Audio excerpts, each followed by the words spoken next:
The tip of the week for today is what I call favorite seller quotes. And I have so many of these, but I'm going to go through some of the ones that I heard just yesterday as I was talking to another investor. And these are some of the quotes basically that she used.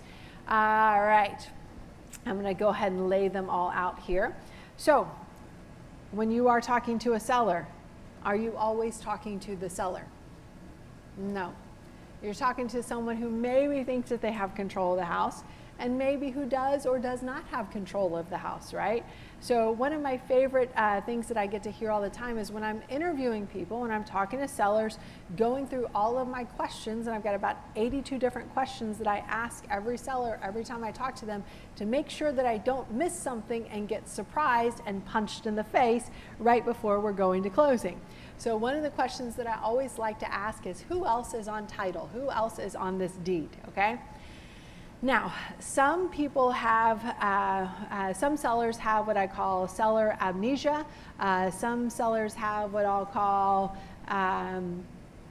seller legal rules. And I'm sure there are many other euphemisms that you can apply here. Probably one of my favorite ones is a particular property that I got to, and the seller said, I'm the only heir. I'm the only heir to this property, no one else. Okay, wonderful, fantastic. Who's going to be the judge of that? The title company. The title company. Because the title company is gonna find your family tree whether you want to or not, okay? The title company is probably an investor in 23andMe. And who's the daddy.com, right? So the title company is going to find this out, is going to find you out here. And you laugh, but this is true. So probably one of my favorite quotes from a seller is after we, I'm the only heir, or me and my, brother are the only heir, get to right before we're supposed to close. And the title company says, well, who's this guy with the same last name and the same nose and the same teeth and the same eyes and the same hair, right? Who's this fella?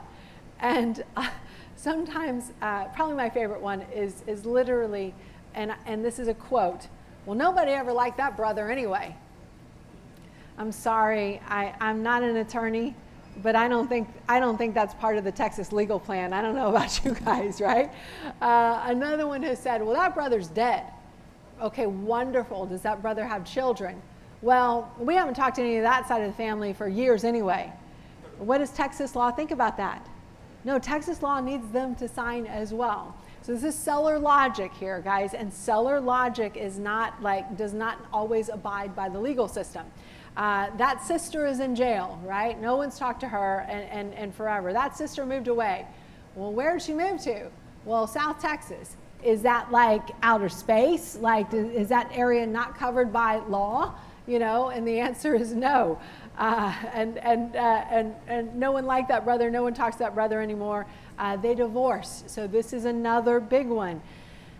So if you owned that property and you live there together, Texas is what kind of a state? Community property state. So we got to have some signatures from the prior spouses, unless what? Unless what? They're divorced, and the ownership of the house is covered in the divorce decree, and you just can't tell me, oh no, I got the house in the divorce. The title company is going to want to see that decree, and the title company is going to want that notarized version of that.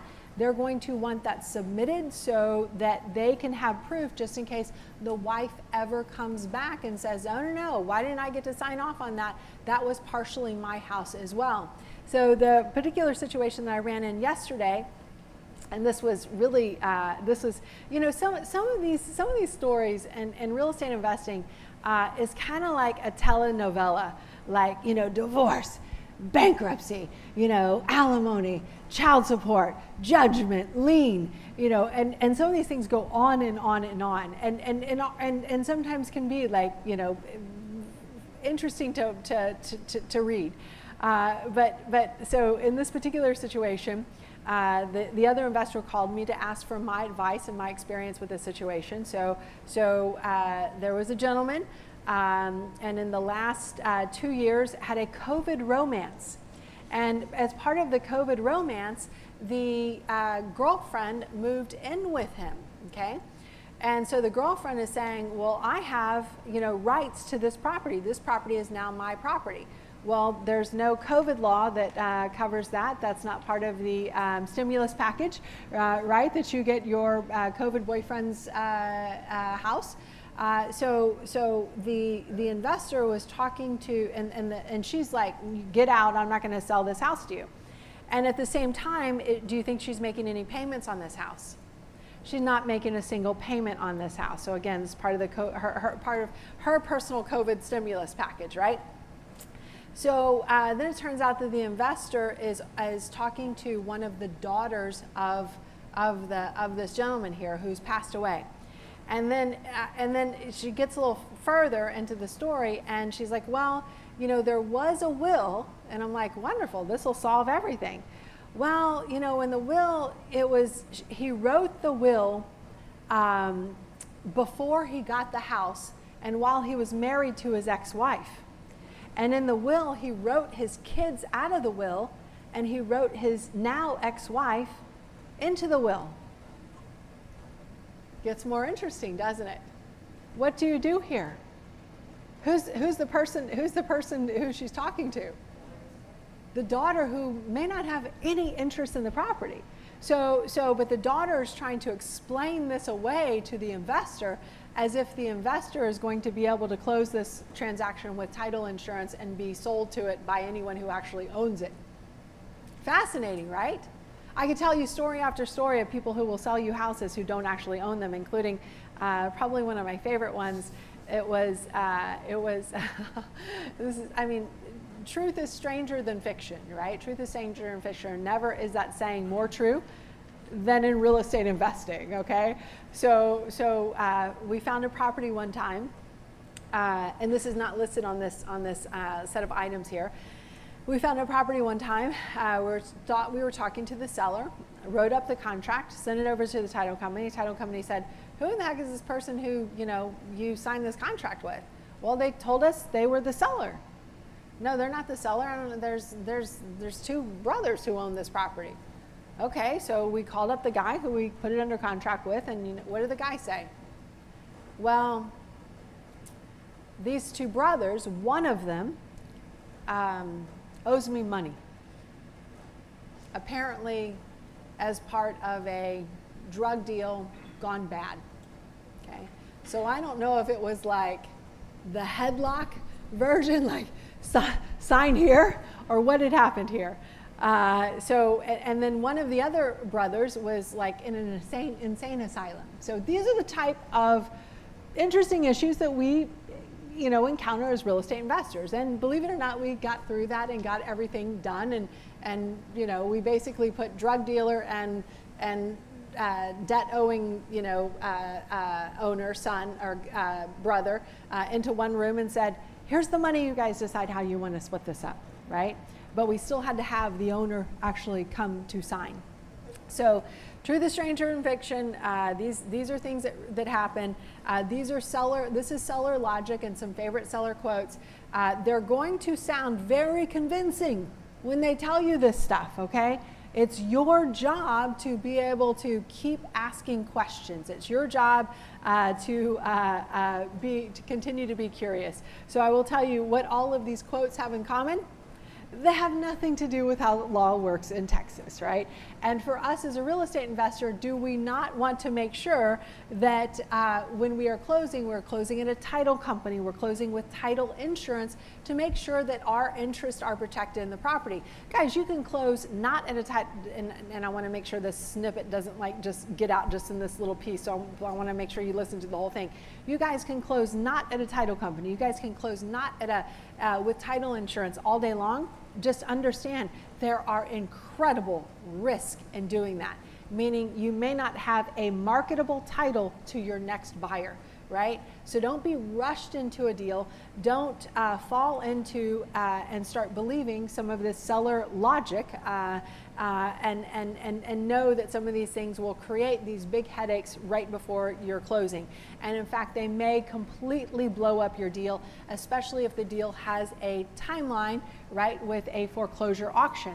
So probably I'm going to go back to the first story. Now we're going to leave the drug dealing brothers aside. So we're going to go back to the first story with the COVID girlfriend, with the heirs that were disinherited, and the property that might be going to the wife, right?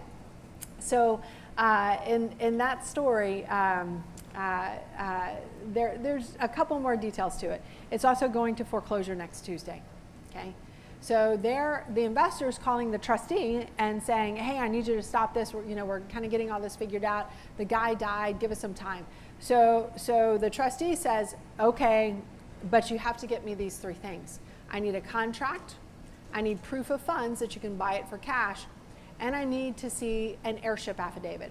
So the investor's like, well, why would I give him an heirship affidavit? The heirs might not even own it. The girlfriend's saying she has a right to it, and it might actually be the ex-wife's. And I'm like, well, you know that. I know that. I don't think the seller logic or the heir logic people necessarily know that, but the trustee does not know that. And what is the number one thing that we have to do when it's going to auction?